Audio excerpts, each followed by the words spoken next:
It's a real pleasure to be with you today. I'm going to talk a little bit about my journey, but mostly I'm going to talk about soil function. And uh, I want to visit with you from the standpoint of a farmer to farmer, because that's what I am. I have the good fortune now. I get to travel all over the world and talk to thousands of people, be on hundreds of farms and ranches every year. And I always like to tell everybody that I'm a farmer rancher at heart. That's what I do. And I kind of came at this the long, slow way. Nature threw 4 years of hail and drought at me, and I had to learn how can I work with my ecosystem to make it function and be profitable without all these added inputs. Now, I don't want to give you the impression that I'm advocating no inputs. That's not what I'm saying. Everyone's context is different. But I'm going to talk to you today about, as farmers and ranchers, the one thing that I really think we lack is the knowledge and education as to how ecosystems function. So what you see in the photo here is that's actually my soil on your left, the dark high carbon soil of some of my cropland, comparing it to the neighbors right across the fence line from mine.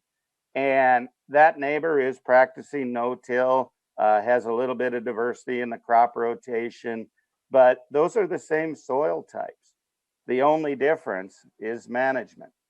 So I realize that our environments between North Dakota and Ireland are a bit different, but what do we all have in common? You know, as I travel all over the world, I tell people that I'm not 99.9% sure that the principles that I practice on my ranch here in North Dakota will work anywhere in the world. I'm 100% sure, because they're simply the principles of nature. So what do we have in common? Well, the answer, of course, is soil. And I can't tell you the number of times I hear that, oh, but Gabe, you don't understand. My soils aren't like that. You don't understand. We're too wet. We're too dry. We're too hot. We're too cold.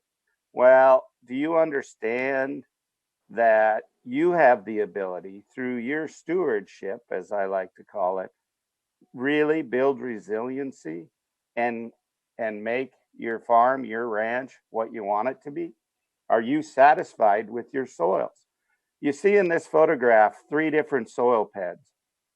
One of these beds is taken from a cropland field, heavy tillage, very low crop diversity. The farmer only grows 2 or 3 crop types, does not grow cover crops, does not integrate livestock.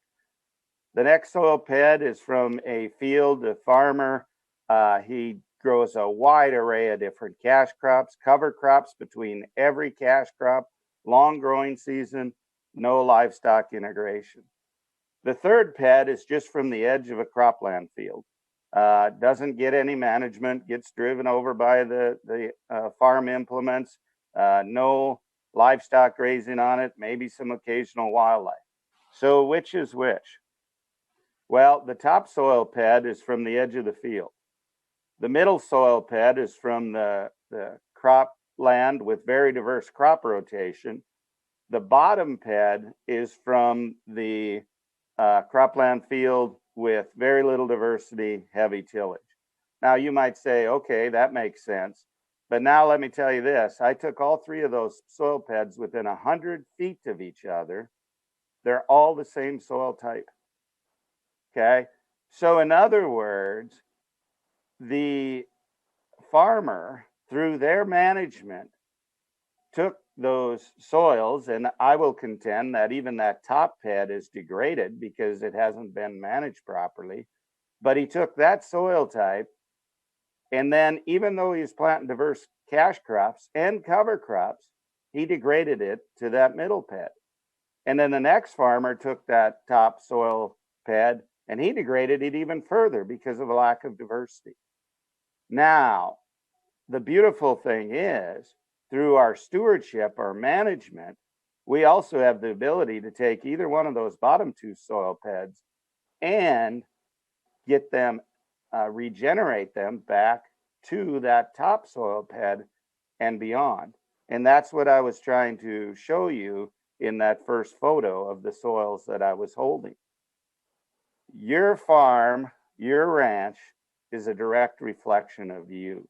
If you don't like it, don't come whining to me. That's a direct reflection of you. Go look in the mirror. Okay.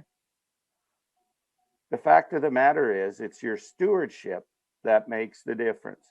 I'm holding their soils on the shovel is soil from my cropland field. That ped up front is from my neighbors just across the fence.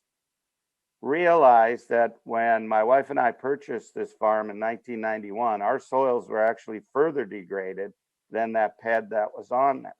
But through stewardship, we've been able to change our soils, change the function of our soils. The number one reason to move to regenerative agriculture. Just yesterday, I was on a Zoom meeting with the Prince Charles, and there was a lot of talk that we need to move to regenerative agriculture for the betterment of society. And that is correct. We need to do that. But I contend that as farmers and ranchers, we can't do that unless we're profitable. We need to make a living. We need to make a decent profit and be rewarded for the ecosystem services that we're providing. Regenerative agriculture is a thinking person's game. Number one thing I run into, and we consult on farms and ranches all over North America, and people want to farm and ranch by a recipe card. They don't want to have to put as much thought into it as is necessary to advance ecosystems function. If you're not willing to do what it takes, then this is not for you. In 1997, I had the good fortune. I was just after my third year of natural disasters, and I heard a rancher from Alberta, Canada speak, Don Campbell, and he said this: "If you want to make small changes, change the way you do things. But if you want to make major changes, change the way you see things." That one quote right there changed my life. There's not a day goes by that I don't think about that. I use it in every presentation I give because farmers and ranchers need to take it upon themselves to change the way they see things and then react accordingly. In order to do that, it takes observation. You have to learn how to observe what nature is trying to tell us. I think we've lost that in agriculture. I think we've lost our power of observation.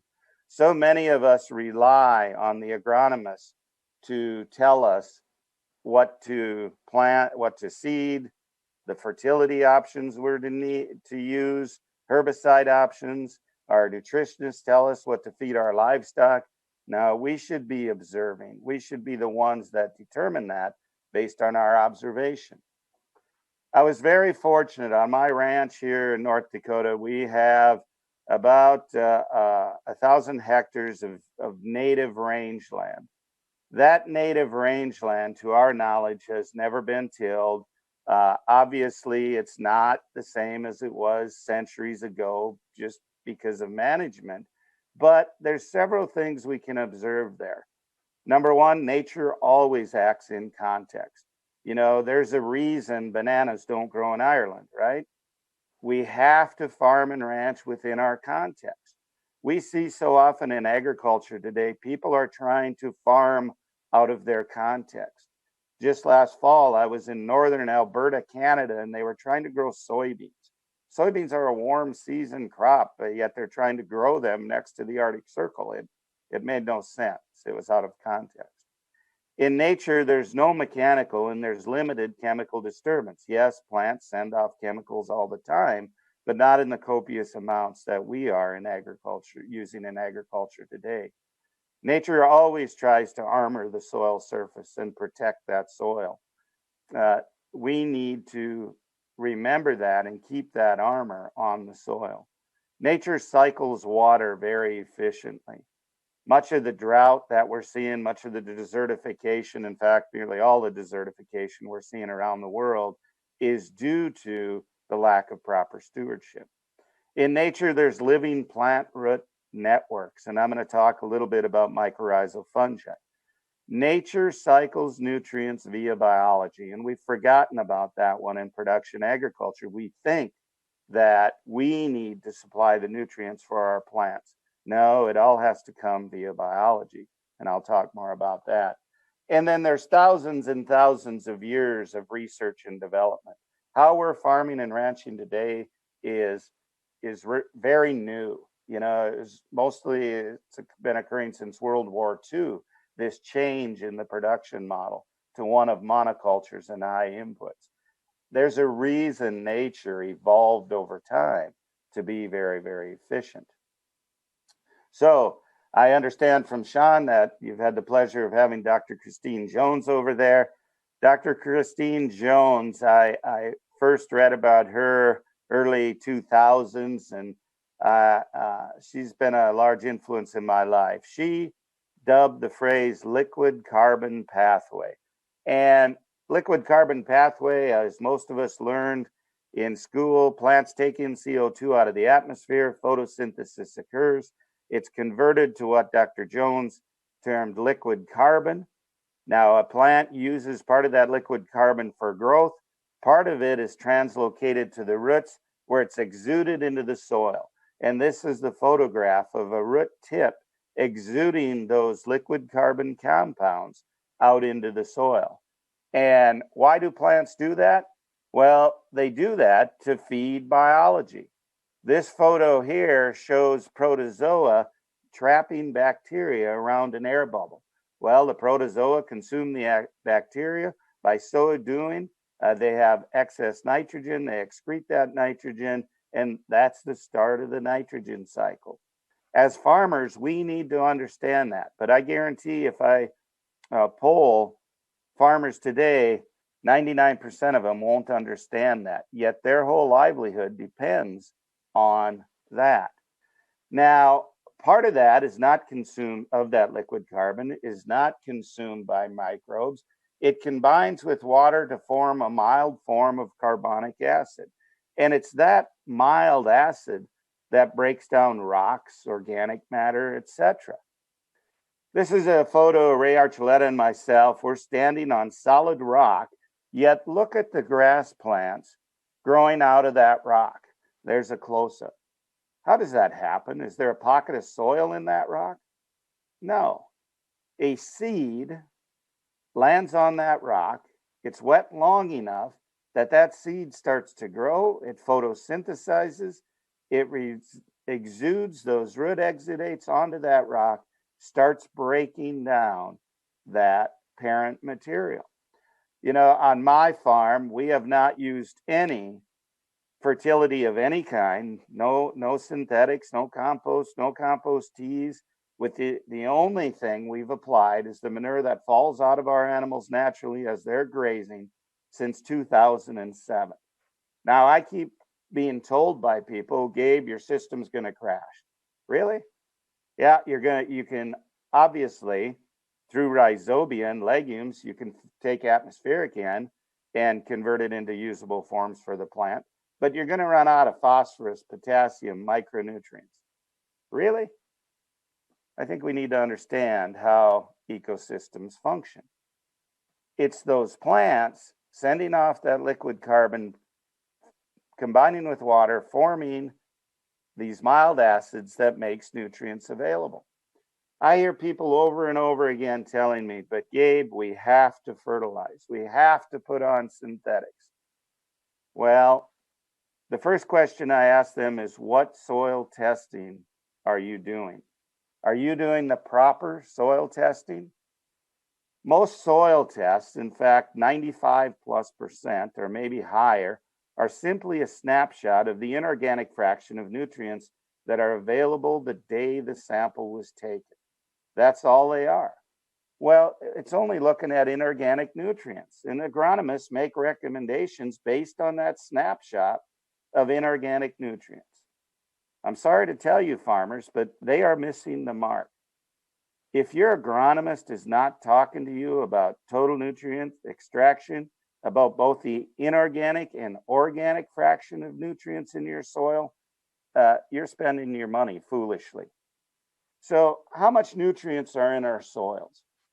How many farmers and ranchers have done what's called a total nutrient extraction test, or TNE? Think of TNE as the soil's bank account. It takes into account both the organic and inorganic fractions of nutrients. Now, with the consulting company I'm involved with, this past summer, we did a test on 45 different farms. And no, these weren't in Ireland, but I'll guarantee you we've done these tests in the United States, in Mexico, in Canada, in Australia, in South Africa. It's going to be the same for Ireland. Not the same pounds per acre, but we'll see basically the same results. Okay, we took the samples down to 30 centimeters. We tested for all of those nutrients in the left-hand column, majors and several micros. And here's what we found. This is the average on 45 farms, okay, to a 30 centimeter depth. Nitrogen, 22,239 pounds per hectare in the top 30 centimeters of the soil profile, 9,000 pounds per acre. Every farm we tested, the low was 1,000 pounds per acre, the high was 14,000 pounds per acre, which meant every one of the 45 farms we tested had plenty of nitrogen in their soils. Phosphorus, 5,683 pounds per hectare. Potassium, 27,181 pounds per hectare. Okay, well, what about the micros? Take a look at this. Every single micronutrient we tested for was more than sufficient. Okay, now why does your agronomist keep telling you you need to add these synthetics? Okay, what's the total value of that? Now, we only tested to 30 centimeters. How many nutrients would there be if we tested to 1 meter, to 2 meters in depth? How deep do your plant roots grow? Okay, you all have different soil types. You can go out there and figure out how deep those roots are growing. How much nutrients, total nutrients, would be available? And then take those numbers, take them to your agronomy center and figure out the value of fertility you have in your soils. We're not short of nutrients, we are short of biology. See, these nutrients are not available because we do not have the biology on our farms in order to cycle those nutrients and convert them from an organic form to an inorganic form. Biology is your silent partner. It's the interaction of life. There's more microorganisms in a teaspoonful of healthy soil than there are people on this planet. How many farmers and ranchers spend any part of their day thinking about how they're going to feed the biology in their soil? It should be almost your number one concern. Plants rely on microbes for nutrient acquisition, protection from pathogens, gene regulation. Do we think about that? Do we understand that? I don't know how many of you have heard of rhizophagy. Dr. James White at Rutgers University, this slide is compliments of him. What's drawn there depicts the root tip of a plant. Dr. White found that microbes actually enter into the root tip of the plant on the right-hand side there. Once they're inside the root of a plant, those nutrients are extracted from the microbes by reactive oxygen. Okay? Once the plant has extracted the nutrients, it expels those microbes back out through the root hairs. This next photo, that's actually the root hair of a plant, and you see the cloudy material around. That's all actually microbes being expelled back out into the soil to go collect more nutrients. Now, the amazing thing is, this isn't all Dr. White discovered. He discovered that during the reproductive phase of plants, the plants have the ability to move that genetic material from the microbes up onto the seed so that as that seed matures and then is either dropped or is harvested, the biology, the genetic material from that biology is on that seed, ready to start this process over again. Do we as farmers realize that? What do we do in our infinite wisdom? We apply seed treatment to the seed, right? Does that really make sense? We're killing the very biology that's necessary to start this nutrient cycle. This is absolutely fascinating. I encourage you to learn more. Dr. James White, Rutgers University, he has a number of YouTube videos out there. Okay. Another thing is your agronomist explaining to you that plants can actually take up organic nitrogen. They have the ability, mycorrhizal fungi can transfer amino acid into the roots of plants in the organic form. Okay, now remember what I said, the vast majority of soil tests being used today are only telling us the inorganic fraction of nutrients. What about this large pool of organic? If you have healthy soils, high populations of mycorrhizal fungi, you're going to be able to utilize some of that organic nitrogen. And then we haven't even begun to talk about free-living bacteria such as azotobacter that have the ability to take atmospheric nitrogen and convert it into usable forms for plants. That's how nature really functions, yet we have forgotten about that. So how do we get more biology into our soil? We have to realize plant and soil are one. The way to get more biology is by growing a diversity of living plants. I show this photo. This photo was taken on my farm. It's of a quote unquote native pasture. For 5 years, my son taught rangeland management at the local community college. He brought his students out to that paddock, and in 2 hours, they collected over 140 different species of grasses, forbs, and legumes. That's a tremendous amount of diversity, and I would contend that that's a degraded ecosystem. It's not what it once was, but there's still tremendous diversity there. That's how plants cycle nutrients via biology. I'm going to show you some slides here that show you the importance of diversity. We'll take a look at this crop. This is a spring triticale crop. Pretty poor, right? You wouldn't even bother harvesting that crop. Very few plants have heads. Those that are there are very short. It's not going to yield much. Now, look at this crop.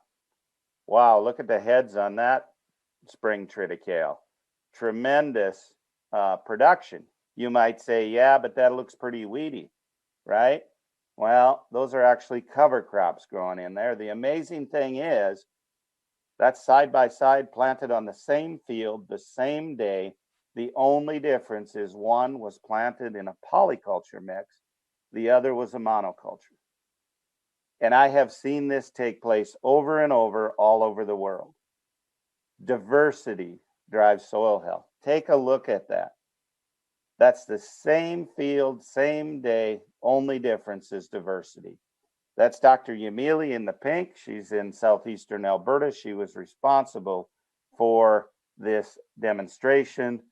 It was absolutely mind-blowing to see that type of difference. Dr. Chris Nichols explains this difference this way, and she's talking about mycorrhizal fungi. Not only do the fungi provide for the needs of one plant, but that fungal hyphae pipeline connect to multiple plants.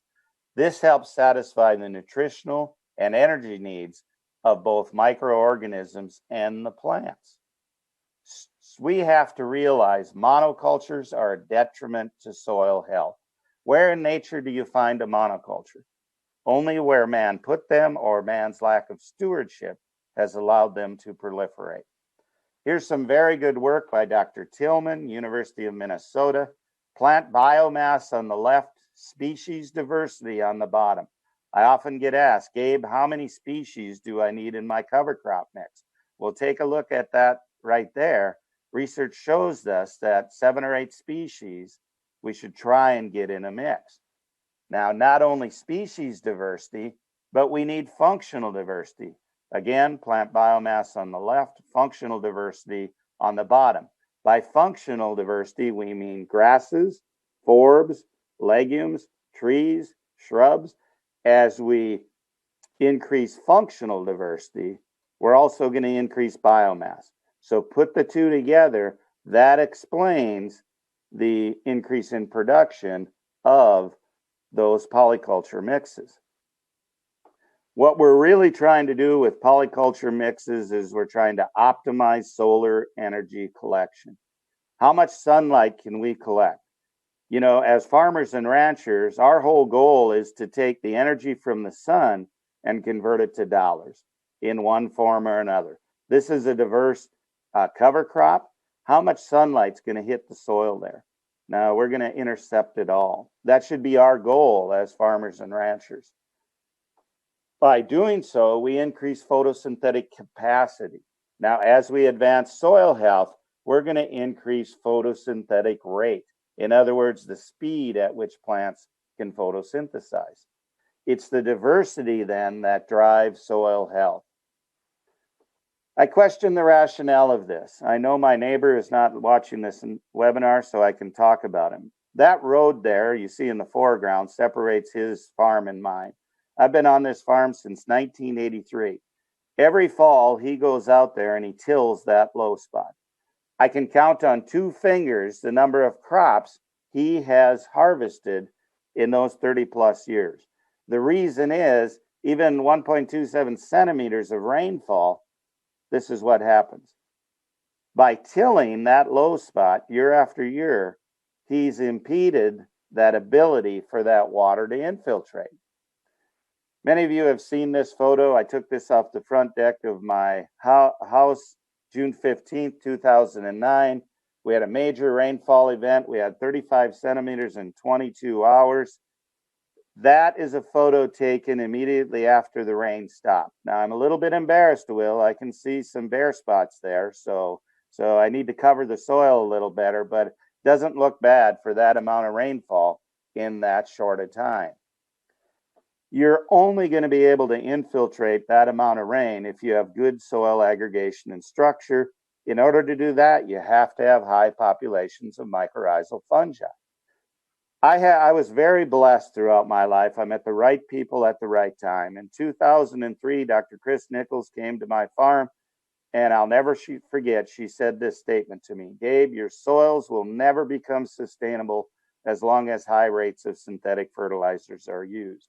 So for 4 years following that, I did split trials, varying fertility rates on my fields. Every year, the most profitable fertility rate, the most profitable part of the field, was where we applied the zero synthetics. Now, again, I am not telling you to apply zero synthetics. You will have a wreck. Soil is like a drug addict. You need to wean it off slowly.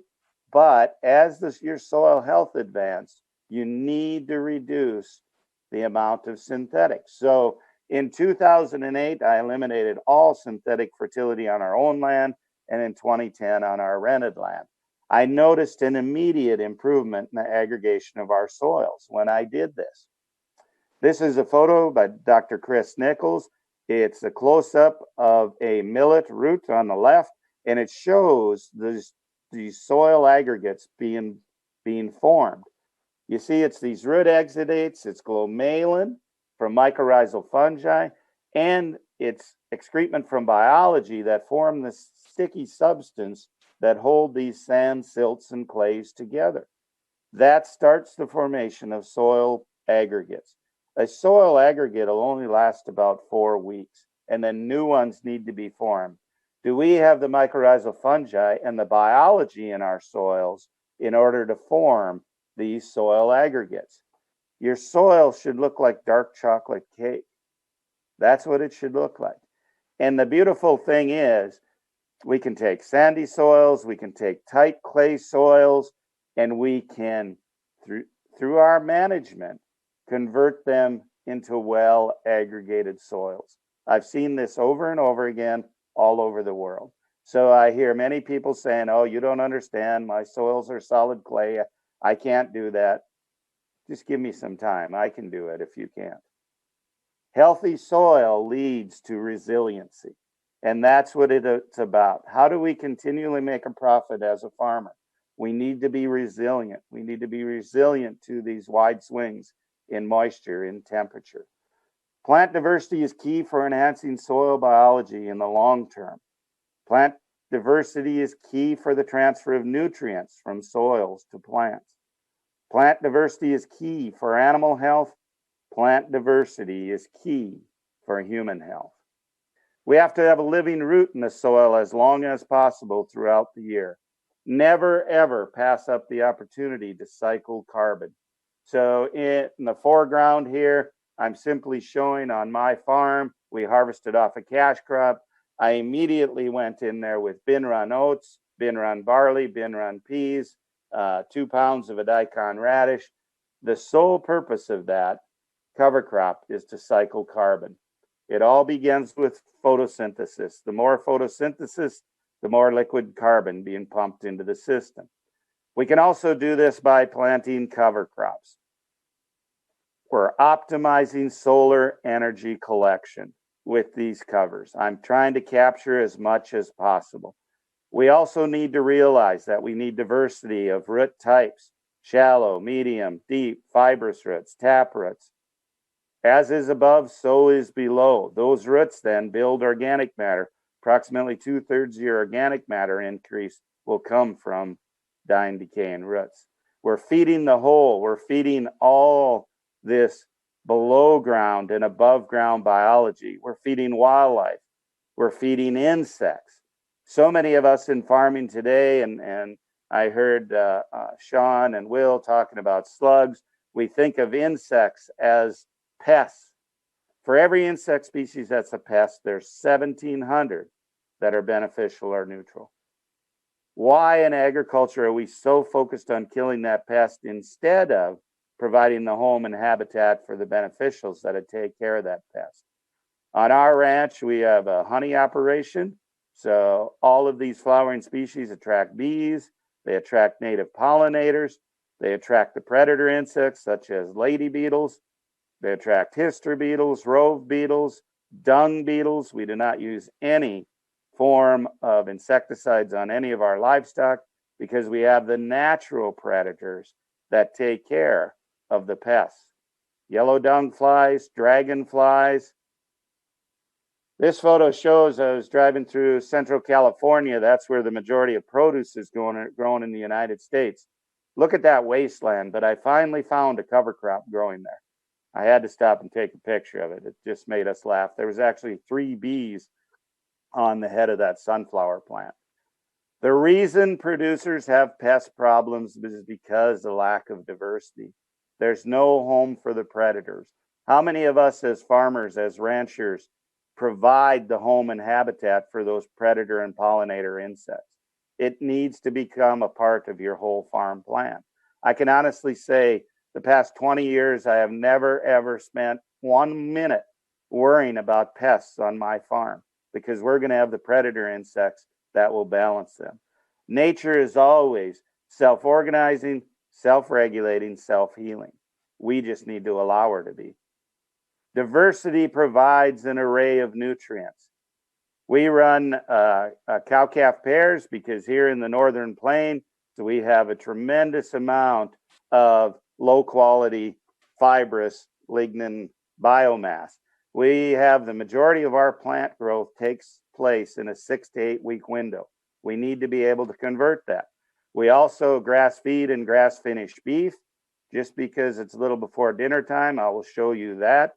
Don't think we can't get well marbled 100% grass finished beef. We certainly can. We also raise grass finished lamb. We have pastured pork. We run about 400 hogs out on pasture and harvest them every year. We have 1,400 pastured laying hens. I never thought I would enjoy, or people coming to our ranch would enjoy pastured hens as much as they do. Our pastured hens are free to roam. They could fly anywhere in North America if they wanted to. Intent on our ranch. Don't think that this focus on soil health doesn't make a difference. On the right is a pastured egg from our ranch. On the left is a quote unquote store-bought free-range organic egg. And we're starting to do a lot of nutrient density testing on the products we produce. We direct market all of our products to consumers. Now, due to the length of this presentation, I don't have to all of our cash crops, but all these things come together to create a very healthy soil ecosystem. And that healthy soil ecosystem is what puts dollars in our pocket. My friend Jay Fear summed it up best when he said, if you have more carbon entering the soil than leaving, your children will likely farm your land. If you have more carbon leaving your farm than entering, they likely won't. Farming and ranching are extraction businesses. Regenerating our soils will allow us to farm and ranch forever. I tell people I used to wake up every morning trying to decide what I was going to kill that day. Was it going to be a weed, a pest, a fungus? I was going to kill something every day. Now I wake up every morning trying to decide how can I get more life on my farm.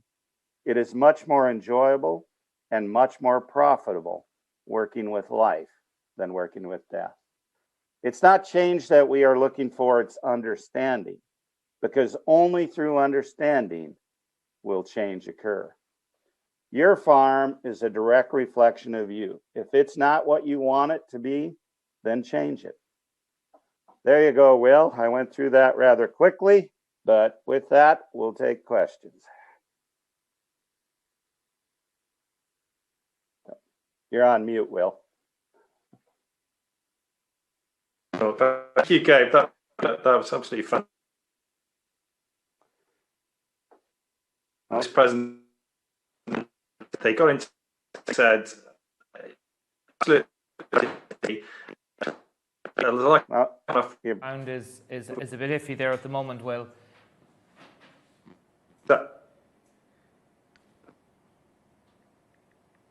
So, Will, we have a slight sound issue there. That's it. Okay, Gabe, while we're waiting to get Will back, I'll start the questions. We have quite a few. So I suppose the first things I wanted to say, Gabe, was like, that was brilliant. And you focus very much on, we'll say, mindset change as much as anything else. You see that as really important, don't you? It's the entire focus of regenerative ag is changing the way you see things. We need to understand as farmers and ranchers, it's up to us to learn how ecosystems function and then have the ability to observe. I got a whole 2-hour presentation on weeds and what they tell us. Like if you see dandelions growing, what does that tell us? Well, that tells me there's compacted soils and a lack of calcium in there. Weeds they're telling us something. Those weeds, quote unquote, I like to call them forbs, but weeds, as many people call them, are there for a reason. It's our power of observation, our change of mindset. We have to look at these things as if they're trying to tell us something, rather than if, oh, we got to go out and kill them. They're a problem. Great. Okay. Will, can we hear you now? Can you hear me now? Sure. Yeah, we're good. I've kicked my kids off the Wi-Fi now. Gabe, I just wanted to ask, if someone saw this presentation and got in touch with you, they were perhaps a conventional farmer, they'd been doing things the same way for a long time, and they said, look, I've seen your presentation, what's the first thing I can do to transition to a more regenerative farming? Yeah, and Will, I will average between 200 and 400 of those emails every day. So it's a reoccurring theme worldwide. And what I tell people is the first thing you need to educate yourself. You know, one of the most exciting things about regenerative agriculture is the willingness for those involved to share and the ability to never stop learning. Those of us who are involved in regenerative agriculture have a passion to learn. And I really like the discussion, Sean, yourself had ahead of time here, talking about how we learn more from the farmers and ranchers we work with than we're able to share with them. Nothing could be further from the truth. I learn something new every day. and I have a passion for learning. That's what makes farming and ranching exciting again. So they need to educate themselves. And the second thing is you have to become intentional. You cannot become intentional-ish. Okay? Too many people say, oh, I'm going to move down this path. I'm going to adopt 5 of the 6 principles. No, you need to adopt them all. You need to become intentional. What we tell our clients is, and it's different, and every client, we ask them, where's your comfort zone? Okay? Is it taking 1 hectare behind the hill that none of the neighbors can see? Or is it taking your entire farm? Are you able to sleep at night? But you need to, whatever your comfort level is, take that 1 field and then commit for 5 years. Say, I'm going to follow the 6 principles. I'm going to do the practices on that field for 5 years. I have never, ever had anybody go all 5 years, then go back to conventional farming.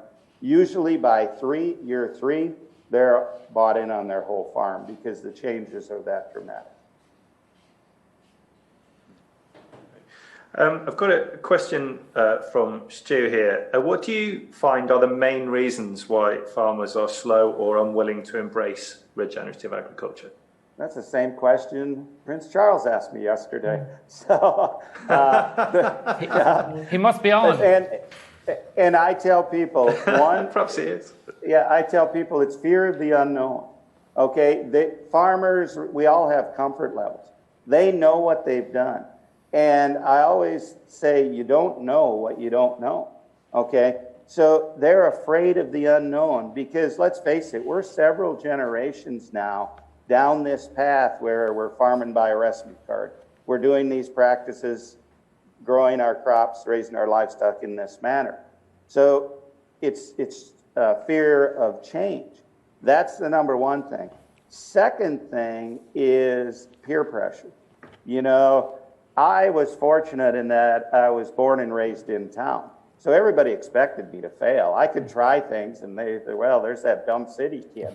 At one time, I used to be a kid, you know. Now, I could care less what my neighbors think. In fact, I try and do things just to give the neighbors something to talk about, you know, because I get entertainment by trying to do the craziest things I can. So fear of the unknown and lack of understanding education. Okay, and just another question from Stu. What advice can you offer for wet climate farms trying to farm in this style that also don't have a winter kill? Yep, and we work with a lot of clients in very wet environments, you know, getting considerably more rainfall even than you get in Ireland. And it's just a matter of context. You just do the crops that you're going to grow are going to be different than the crops I grow. The key there is, and that's why I put that in the presentation, about the importance of getting your soil well aggregated, getting a large mycorrhizal fungi component in your soil. And if time would allot it, I would have put that in the presentation, how we need to be doing a PLFA test on the soil, phospholipid fatty acid test, to determine the fungal component in our soil, to determine how much mycorrhizal fungi. There's cover crop species you can plant, there's crop species you can plant that proliferate mycorrhizal fungi. Interestingly enough, in wetter environments, many producers want to go with a lot of brassicas in their mix.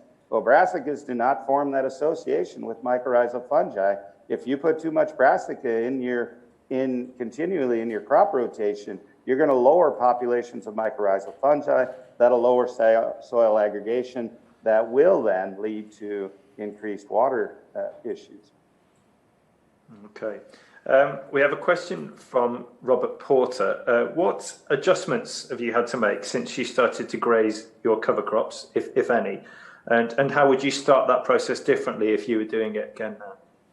Yeah, so the main thing is you have to determine, and only you can determine, which cover crops work in your environment. First of all, you have to figure out what's your resource concern. That's the number 1 thing you got to figure out before you seed a cover crop mix. And then, you know, what time of the year am I going to graze it, with what species of livestock? And then you find out through trial and error. And I tell people, My son and I on this ranch, we're experts at failing. We want to fail at several things every year, because if we don't, we're not trying enough new things. But we try different cover crop species every year. You need to figure that out. And then if those species work, you just add them more and more into your crop rotation. But it's trial and error. Farmers need to become researchers on their own farm and find what works on their individual operation. Question from Brian Murphy. I think this is a really interesting question. Gabe, you've obviously increased your soil carbon levels. Is there any scheme for you to sell this as carbon credits, or do you think that's on the horizon? I bet you get asked that a lot as well, don't you? Yeah, and our business firm gets asked quite a bit to comment on carbon credits and paying farmers for carbon. Look, truth of the matter is, and I'll just use this as an example. We spent $170,000 measuring carbon on just 600 acres of my land. $170,000. We measured it down to a 4-foot depth. Mm-hmm. At the end of the project, when we were all done, we determined it was incomplete because I'm storing carbon much deeper than 4 feet. So as of today, there is no accurate way to determine carbon levels in soil. We are recommending to our clients, hold off selling, do not sell anything, sign anything long-term, because that technology, there's a lot of firms out there working on it. It will be available somewhere down the road. I don't know. We're in contact with several firms that are advancing that technology, but as of right now, it's not available to do so. Realize, though, with regenerative agriculture, our profitability, I don't have to sell those carbon credits. Now, Gabe's a capitalist. Will I take the money? Of course. But I have to be assured that they can accurately measure it first. Will, can I just add something or ask Gabe something there on that point? Gabe, are we maybe caught up in this whole idea of chasing carbon too much? Is the picture not much bigger in a regenerative model? That you mentioned ecosystem services, but it's just not carbon, it's everything else we do. So that package is much bigger than that one idea. That you're exactly right. You're exactly right. And these are points that I try and get across when I talk to, foundations, organizations, government entities, etc. is we're focused on carbon because we think carbon, climate change, but we have to realize that really it's driven by the water cycle and how much water can you infiltrate, move throughout your soil profile, because that's going to drive the nutrient cycle, that's going to drive clean air, clean water, and then we need to be paid for the nutrient density of the products that we're producing, the grains, the vegetables, the proteins that we're producing. I look at that as a much bigger player, and we are working with several organizations that are developing the technology to measure nutrient densities in real time. And if farmers have the ability to be paid on the nutrient density of the products we're producing, think of the difference that'll make. That will drive all this other change and increase carbon sequestration, all these other gases, etc. Thanks. We have a question here.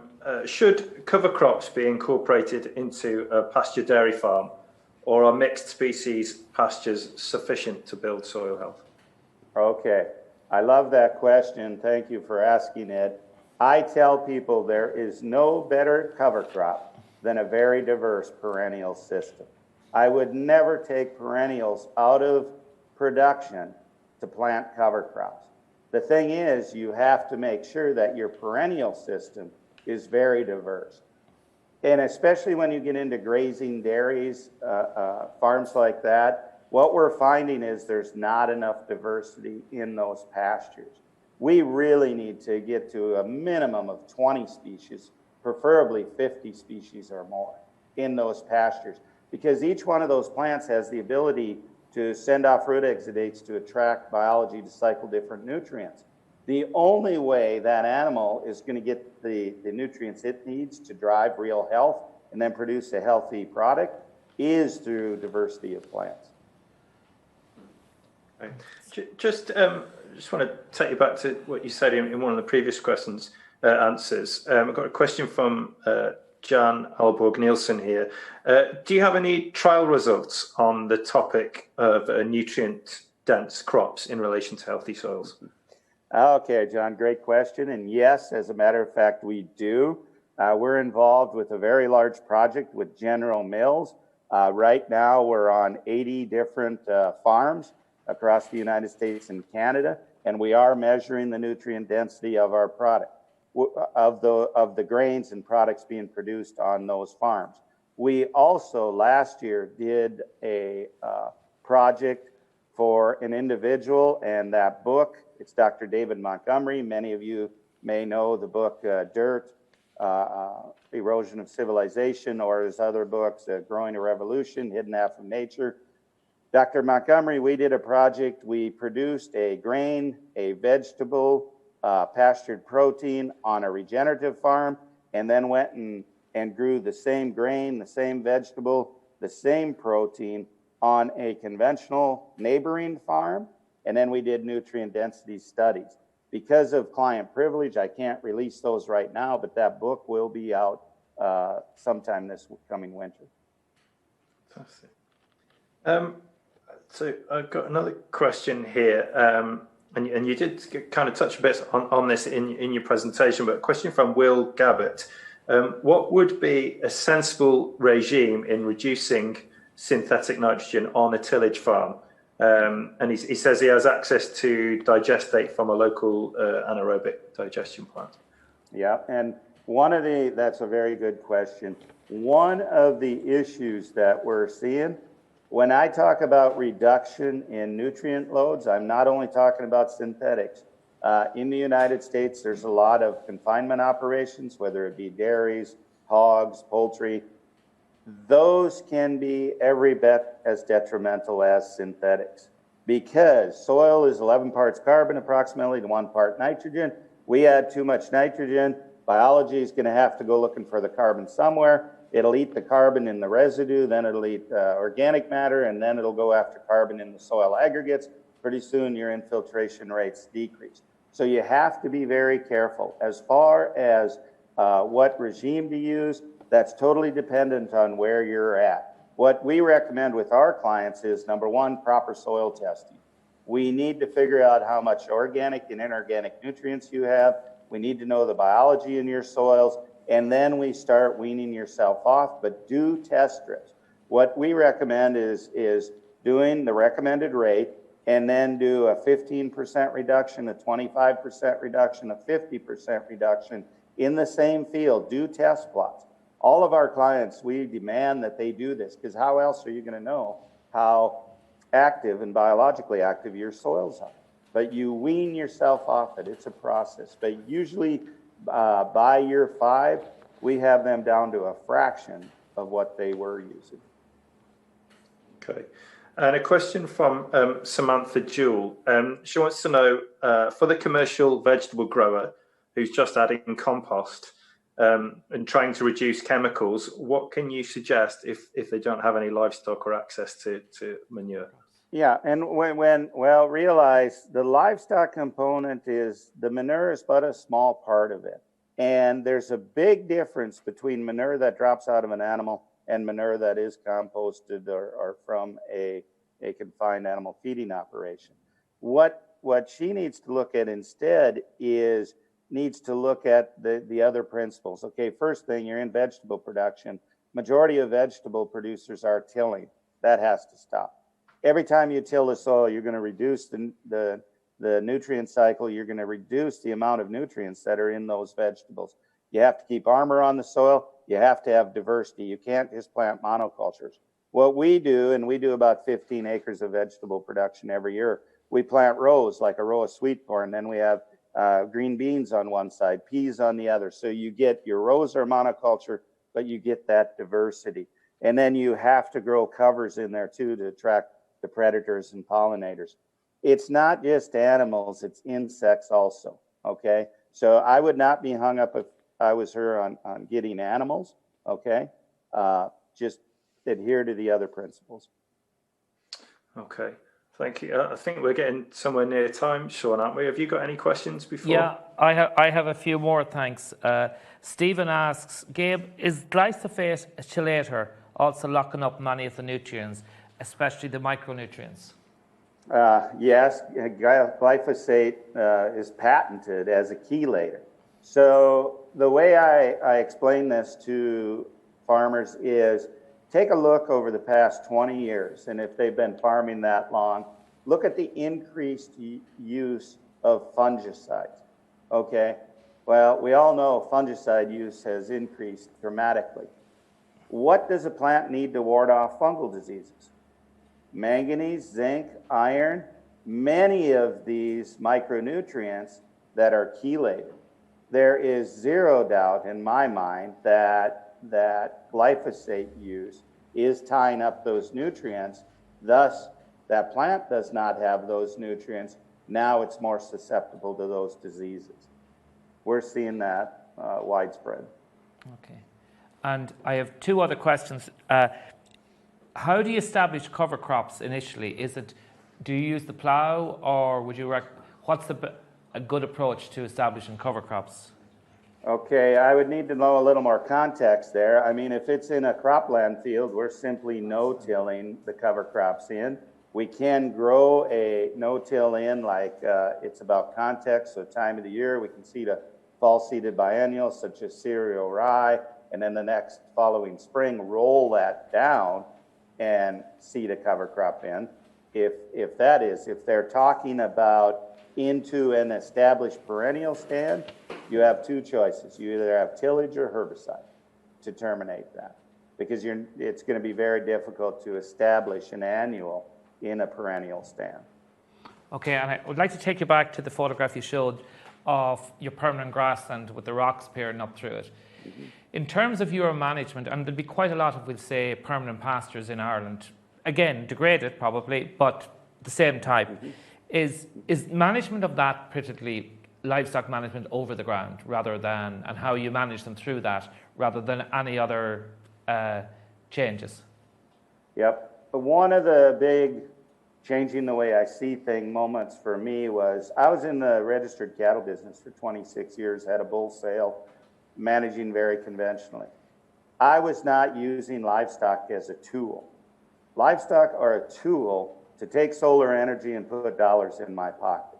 So the management of the livestock above ground by high stock density grazing, what we call adaptive multi-paddock grazing, then adequate recovery time, and that is the key. 95+% of the ranchers we work with do not allow adequate recovery time. In my environment, limited moisture, I have to let our paddocks rest 12 to 15 months. No matter what environment you are in, the minimum should be about 60 days before you come back around onto those paddocks. Otherwise, your soil health is going to degrade and your species diversity will become less and less.